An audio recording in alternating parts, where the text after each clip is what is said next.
विचार करने की संभावना है सर? कोई संभावना नहीं है। शराबबंदी कानून आपके विधायक कह रहे हैं कि शराबबंदी कानून सफल नहीं, उसे खोल देना आप लोग चाहिए। भी कह रहे हैं तो आप लोगों के कहने की हर बात को मान लिया जाए, कानून को खत्म कर दिया जाए। क्या जो पीते हैं उनको कष्ट है, कार्रवाई होते रहेगी सर पीने वालों पर। नमस्कार, संतोष की रिपोर्ट में आप सबों का स्वागत है। और आज हम संतोष की रिपोर्ट में हम बात बिहार में जारी शराबबंदी की करने जा रहे हैं। जी हाँ, एक धारा, एनडीए का एक धारा शराबबंदी को खत्म करने के मिजाज में है और इसके लेकर बयानबाजी भी होती है। आरजेडी तो पहले से इसमें शामिल ही है। अधिकांश पॉलिटिकल पार्टी के लोग बोल देते हैं, कभी कभी अनंत दा भी बोल देते हैं। अनंत दा का मिजाज अलग है, लेकिन उपेंद्र कुशवाहा के पार्टी का जो विधायक है माधव आनंद, वो पूरे तर्क के साथ कहते हैं कि समीक्षा कर लीजिए। और ये बात नीतीश सरकार के, नई सरकार के गठन से ही शुरू हो गई थी। मतलब 2025 की जो ये सरकार है, गठन के साथ ही ये बातें शुरू हो गई थी कि शराबबंदी पर पुनर्विचार होना चाहिए। हालांकि जदयू इसको लेकर प्रशांत किशोर को भी और तेजस्वी को भी बार बार कटघरे में खड़े करने की कोशिश करते रहे हैं कि शराबबंदी ये लोग इसलिए ख़त्म करना चाहते हैं कि शराब के सिंडिकेट से इन लोगों को फंडिंग मिल रहा है।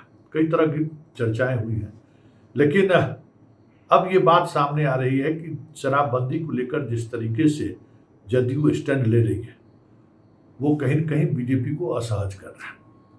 जिस आर्थिक संकट के दौर से बिहार गुजर रहा है, भले वित्त मंत्रालय विजेंद्र यादव या मतलब जदयू के पास, लेकिन कुछ भी ऐसा वो करने के मूड में नहीं है जिससे सरकार को थोड़ा राहत मिले। क्योंकि जिस वक्त 15-16 में बंद हुआ, मतलब 16 में शराबबंदी कानून लागू हुआ था, उसमें लगभग 4,000 करोड़ का राजस्व शराब से आता था। मतलब कुल जितना आमदनी था उसमें 15%, एक बड़ा हिस्सा होता है 15%। आज माना जा रहा है कि वो राशि 40,000 करोड़ के करीब होगा, 10 टाइम्स बढ़ जाना चाहिए। मतलब आज भी बिहार के आमदनी का लगभग 15 से 20% हिस्सा जो शराबबंदी कानून के हटने से बिहार को के राजस्व में मजबूती प्रदान कर सकता है। लेकिन जदयू इसके लिए तैयार है नहीं, और चुनाव के दौरान भी और चुनाव के बाद भी जदयू और बीजेपी दोनों के बड़े हाई प्रोफाइल जो दिल्ली वाले जो पॉलिटिशियन हैं, उनकी इच्छा है कि शराबबंदी खत्म हो। लेकिन शराबबंदी को लेकर जिस तरीके से लगातार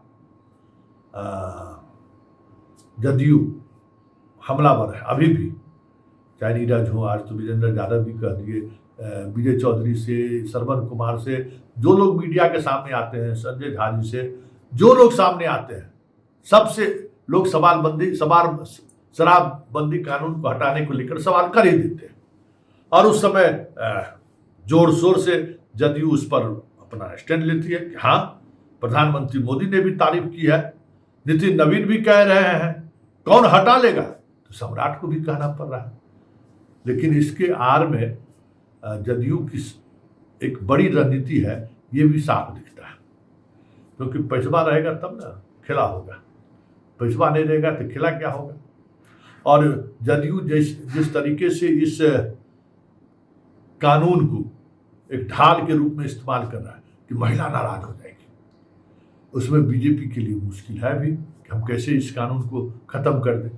और दूसरी तरफ आर्थिक संकट देख लीजिए ना, जीविका दीदी को जो फर्स्ट फेज में जो पैसा मिला था, उसमें भी बहुत लाखों लाख जीविका दीदी बच गई थी जिनको नहीं मिला था पैसा। अब सेकंड फेज का के पैसे देने की बारी आई है, सरकार के पास पैसे नहीं है, खजाना खाली है। लाख सफाई दे दे मंत्री जो संवेदक बिहार में काम कर रहे हैं, उनसे आप पूछ लीजिए उनकी क्या स्थिति है। मतलब बुरी स्थिति है। 15 लाख 16 लाख जहाँ करोड़ों का पेमेंट है वहां हो रहा है, और भी एक पेमेंट के बाद दूसरे पेमेंट में 1 सप्ताह का गैप। सब विकास का काम ठप है। सारी चीज़ें मतलब एकदम कह सकते हैं कि जिस दबाव में सरकार है कि पेंशन जो राष्ट्रीय सुरक्षा पेंशन है महिलाओं को पुरुष को पेंशन नहीं जा रहा है, मनरेगा का पैसा नहीं जा रहा है, इंदिरा आवास का पैसा रुका हुआ है। मतलब डेवलपमेंट की तो बात छोड़िए, जो लाभुक योजना जिसके सहारे नीतीश कुमार गांव-गांव लोग पहुंच रहे थे, वो सारी लाभुक योजना पर ब्रेक लगी हुई है। पैसा नहीं है सरकार के पास, हाहाकार मचा हुआ है, समझ गए। जीविका दीदी वाली खबर तो और सरकार को हिला कर रख दिया है। वोट लेने वक्त में तो आप वादा कर दिए थे, अब उनके पास पैसा है नहीं जो दूसरा किस्त वो दे, और आप 10,000 रुपया दूसरा किस्त दीजिएगा नहीं तो फिर रोजगार के लिए जो आपने रोजगार सृजन के लिए जो 10-10 हज़ार रुपया जीविका दीदी को दिए थे, वो रोजगार सृजन का जो लक्ष्य है वो लटक सकता है। आप तो करोड़ देने की बात कर रहे थे ना। तो ये सारी समस्याएं हैं जिनसे राज्य की सरकार बुरी तरह से फंसी हुई है। केंद्र को कितना मतलब है, मंत्रिमंडल विस्तार से समझा जा सकता है। बंगाल चुनाव के बाद मंत्रिमंडल विस्तार होगा, ये कोई मतलब है? मतलब समझिए कि पूरा मार्च नीतीश कुमार जा रहे हैं उसी में चला गया। नीतीश कुमार गए तो मंत्रिमंडल गठन होगा मई तक में। मतलब 2 महीने से कोई राज्य की सारी गतिविधियां अगर आप सीज हो तो आप समझ सकते हैं। वो भी मार्च जैसे महीने में, अप्रैल जैसे महीने में। तो बिहार का हाल देख ही रहे हैं। अब सब फैसला होगा दिल्ली से, और दिल्ली से फैसला होगा तो आप समझ सकते हैं कि क्या होगा। चलिए अब चलते चलते सुन लीजिए कि आज के प्रेस कॉन्फ्रेंस में अजय यादव जो विभाग के सेक्रेटरी वो उन्होंने क्या कहा है, क्योंकि ये तय है कि आज का प्रेस कॉन्फ्रेंस और वीरेंद्र यादव का बयान से दबाव में तो जरूर बीजेपी आ गई। सुनिए क्या कह रहे हैं अजय यादव जी। इसमें काम करते हैं, सर्कुलेट कर दिया ना, सर्कुलेटेड है सर। ठीक है, तो काहे की दूसरी बात कर रहे हैं। चेक पोस्ट वगैरह हैं, हमारे ड्रोन्स हैं सब जगह पे, और इसकी छापेमारी वगैरह की जा रही है। पिछले सालों से जो रिकवरी है वो काफी ज्यादा है इस बार भी। तो आप सभी को सर्कुलेटेड है, माननीय मंत्री जी के निर्देशानुसार। अगर आपको हाँ, कठिनाई हो रही है लोगों को बैठने में, जो क्या क्या बोल रहे हैं। 17 लाख लोगों की गिरफ्तारी हुई है, ऐसा लिखा हुआ है। 17,18,058 व्यक्तियों की गिरफ्तारी हुई है। उसमें पीने वाले कितने हैं और बेचने वाले कितने हैं, और जिसमें 50% सजा हुई है उसमें पीने वाले को क्या सजा हुई है और बेचने वाले की क्या सजा हुई है।